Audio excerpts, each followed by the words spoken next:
Hey you guys, thanks for tuning in for tonight, and thanks for your flexibility in advance. Their conferences kick in always on a Monday night, and so it always ends up interfering with my classes, and sometimes I don't have enough people signed up and I can hang out and do class with you guys, but tonight I'm off, and I'm sure that's bittersweet, right? You're just sad as all get out that you can't be there tonight with us in class. I'm sure you found other places to be that are really more comfortable, so enjoy that.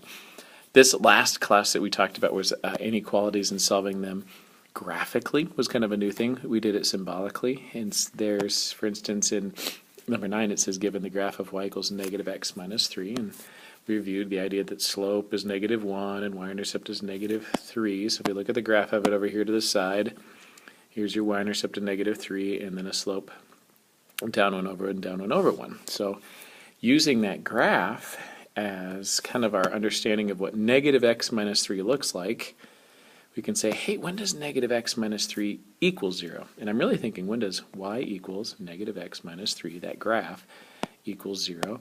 And we solved it by actually finding those things. And so, hey, we said, oh, negative 3. X equals negative 3 is when that happens. So that was our first answer. Then we answered things like, hey, when is that graph of y equals negative x minus 3 less than 0?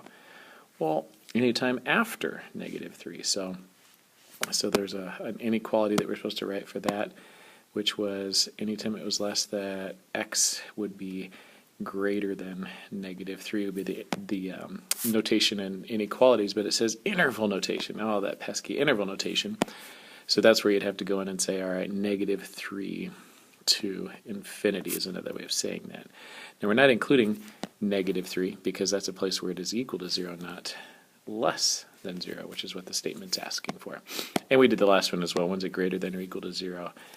That has the equal in it, and the graph is greater than or equal to 0. We think of greater than or equal to 0 as being above. This is greater than or equal to 0. And less than or equal to 0 we think of being below the graph. I'm sorry, the x-axis. And so when we answer those questions, we're looking at the graph of when it met those qualities of being equal to 0 where the dot is, above where you see the yellow shading, or below, less than 0 in the green region. Okay, so that was last class. Now we're going to do things like solving compound inequalities. Now we're going to do it symbolically, which doesn't have like a pictorial representation, but we could guess and check. I mean, you could pick, what I want to know is what value of n could I put in here so that 2 minus 2 times n is somewhere between negative 2 and 5. And that's what these compound inequalities are saying.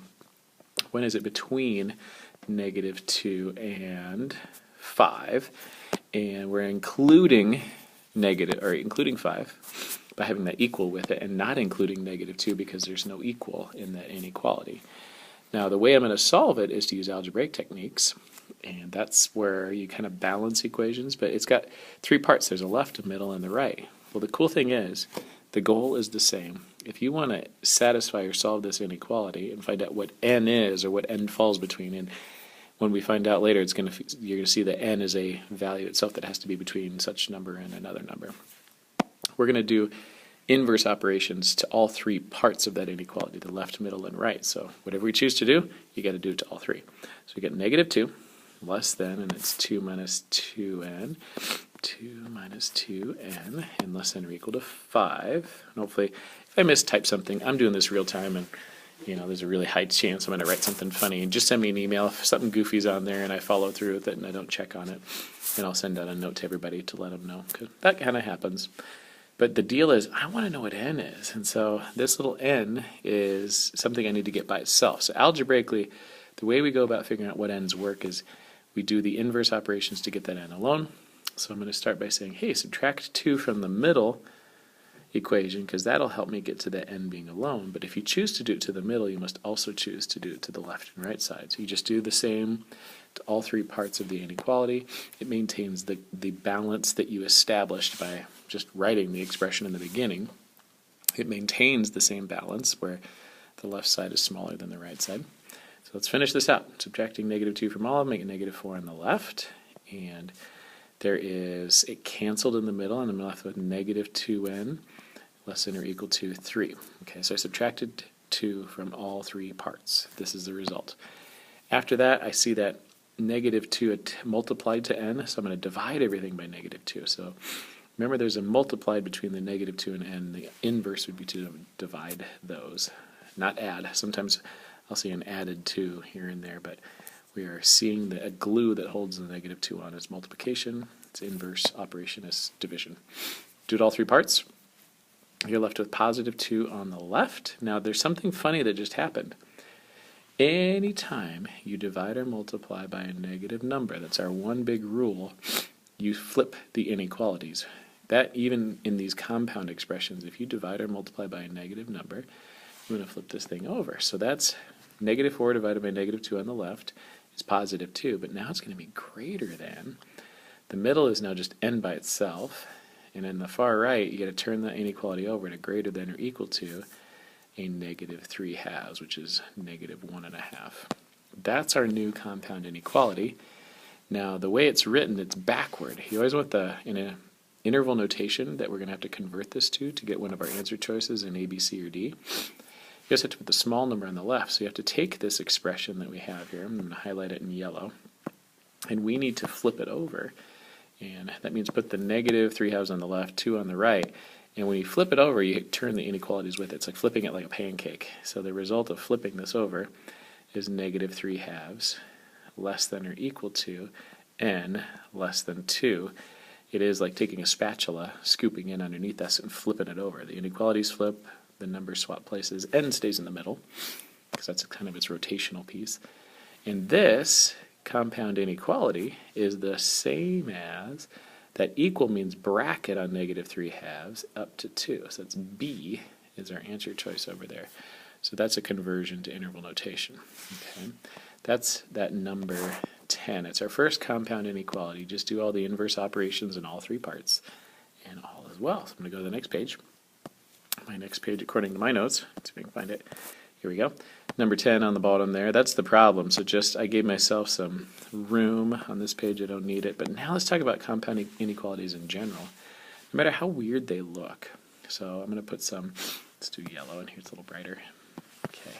So if I do 3 minus is less than or equal to 5 minus 2x is less than 4. That will have two less than symbols, and that's kind of the standard setup. And I wanted to go yellow, I didn't do it. Okay, so hopefully you can read that okay.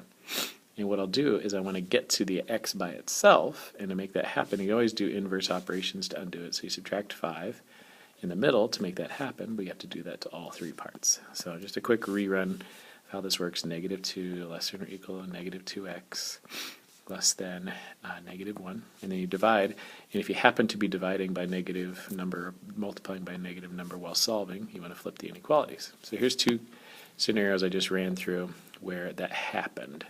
Let me give you one where it wouldn't happen, just so you have some variety. This inequality right now is backward, because you want to flip those over. If you have two less than symbols, that would give you the sense of a between number, and you want to put the low number on the left. Turn it around, and now it's less. This is kind of a nice compound inequality that I can rewrite where small to big is in the right order. The left number is small and the right number is big, and so the interval notation for the same inequality would be 1/2 to 1, 1/2 comma 1. The bracket this time is on the right because that's where the equal is located. It can be equal to 1. Parenthesis on the left is 1/2. So here's another one where it doesn't quite work out the same way. You don't have to flip it. So let's say 5 is less than or equal to 3x plus 1 is less than 4. Oops, I'm sorry, 40. I had that backwards. So it needs to be, the way the numbers have to be situated, the number on the left is always going to be smaller than the number on the right. If I want to get the x alone, that's our goal, you start by subtracting away stuff. Subtract 1, subtract 1. And it's all about the middle, where the variable is located. You want to get that x alone.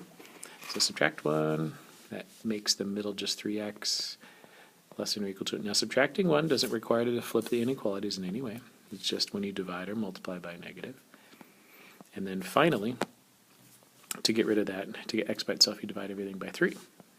Make sure you do all three parts. Never ever do it to 1 and leave one part of it off. So in an equation, usually we have a left side and a right side. In these compound inequalities, there's a left, right, and a middle. We just apply the same rules, just make sure you do it to all three. 4/3 is less than or equal to x is less than 13. And that's it, we're done. This one's already in the right order. I divided by a positive 3, so I didn't have to flip the inequality. Division is not what causes you to flip an inequality. It's only when you divide or multiply by a negative. Okay, so let's flip on here. Do I have any other pages for this? I think this is good, kind of as a nice wrap-up of compound inequalities. So I'm making this in part so that if you have some concept you know really well, you can just go with this. This like matches number 10 on your homework 2.3. I'm going to do another video now so you can this one, go to the next one called part 2 in our notes. So pull it up and email with questions.